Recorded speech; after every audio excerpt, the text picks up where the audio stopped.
It's Stokely from Sauce Ondulée. The Sauce Ondulée here, but it contains essential oils. I think I spoke about this before.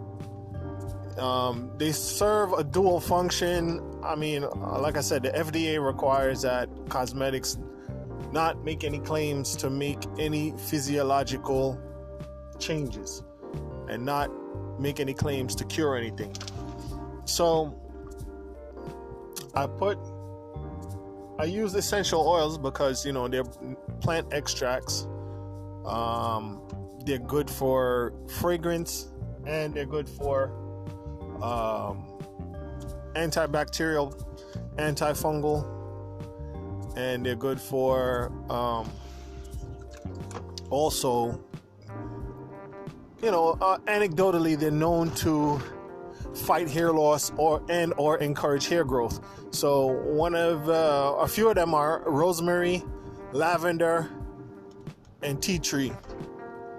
Rosemary, lavender, and tea tree are known as DHT blockers.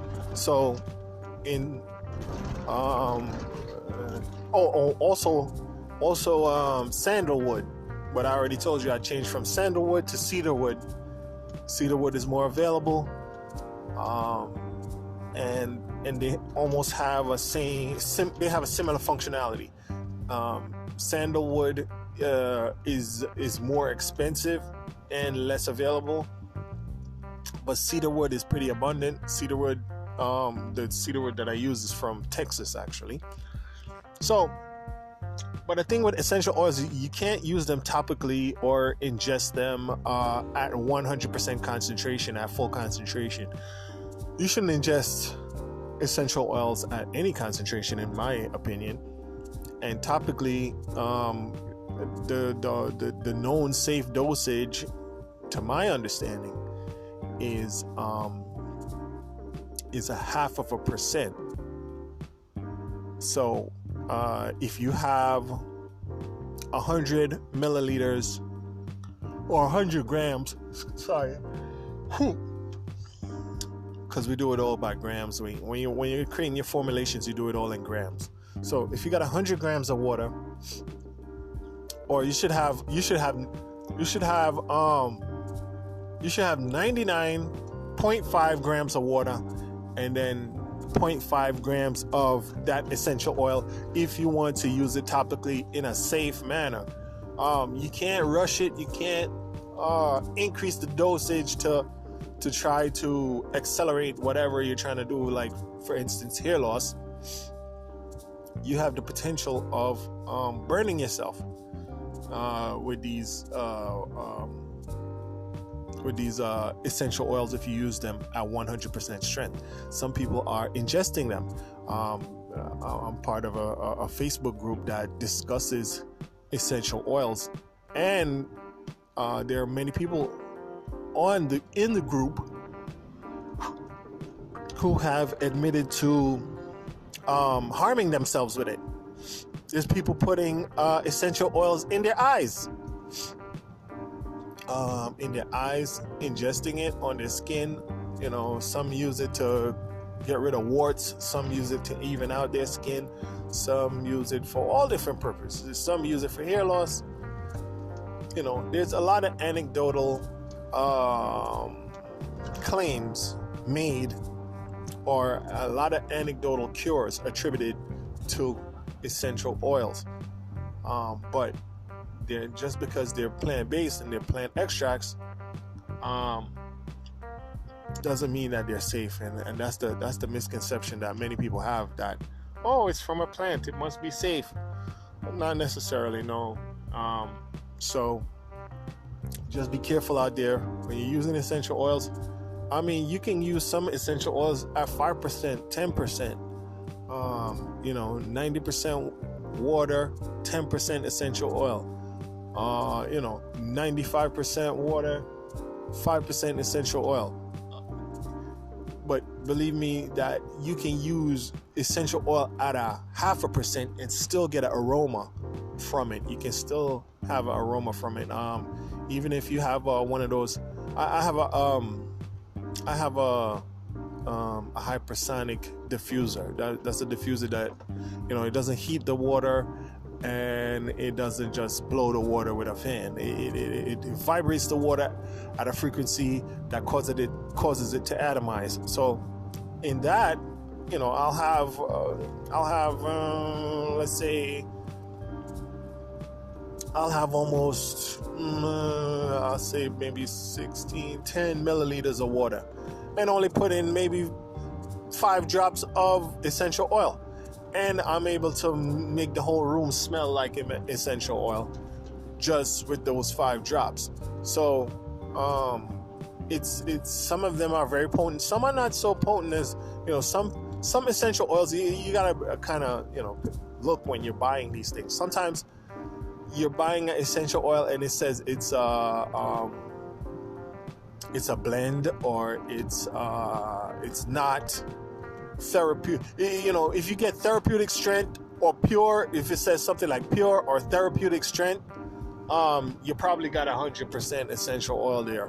But if it says anything else, you might not have 100%. You gotta really look at the bottle and when you purchase it to determine if you're getting a full strength product or you're getting a diluted product. Now, something that's diluted, it may be safe to use topically, but you got to check again to determine whether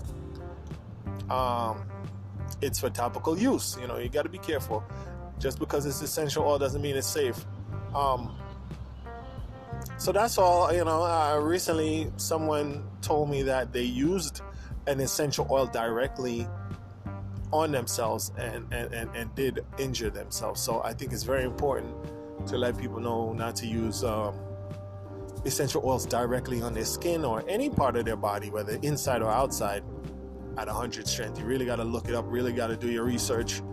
There's a lot of information out there. There's a lot of conflicting information. Some people will tell you that 10% is safe. Some people will tell you that 5% is safe.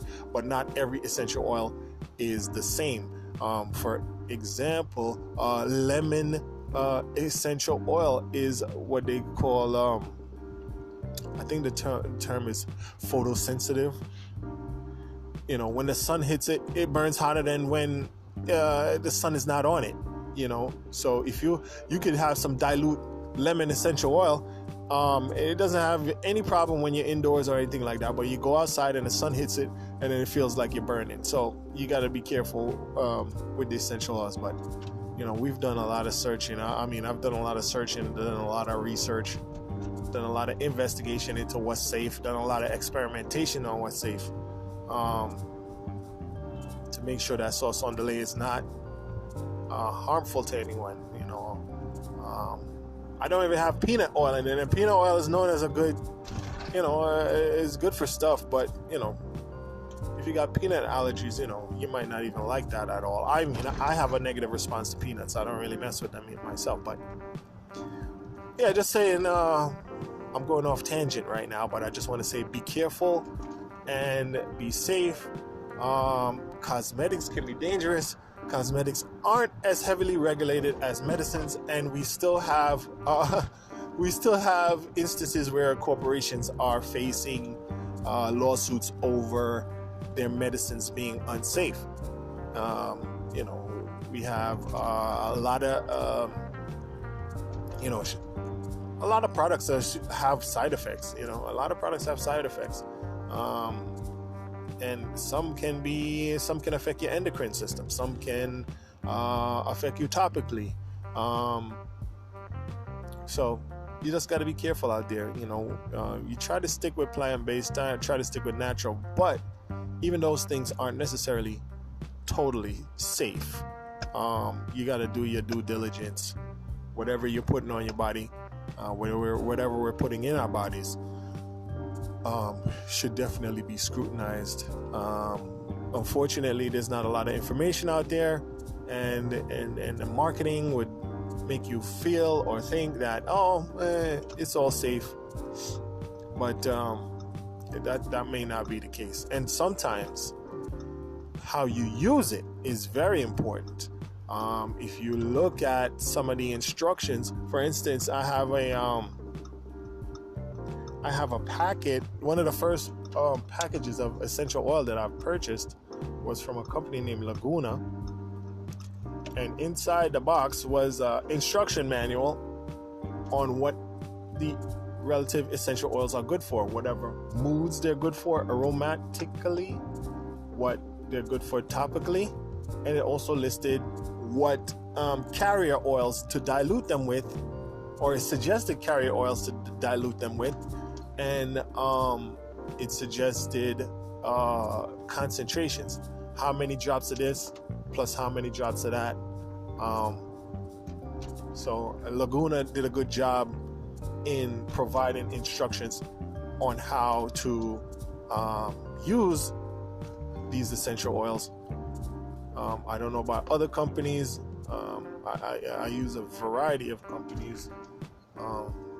Laguna, not so much anymore. I use Cliganic. I use, I think one is called Aromatherapy.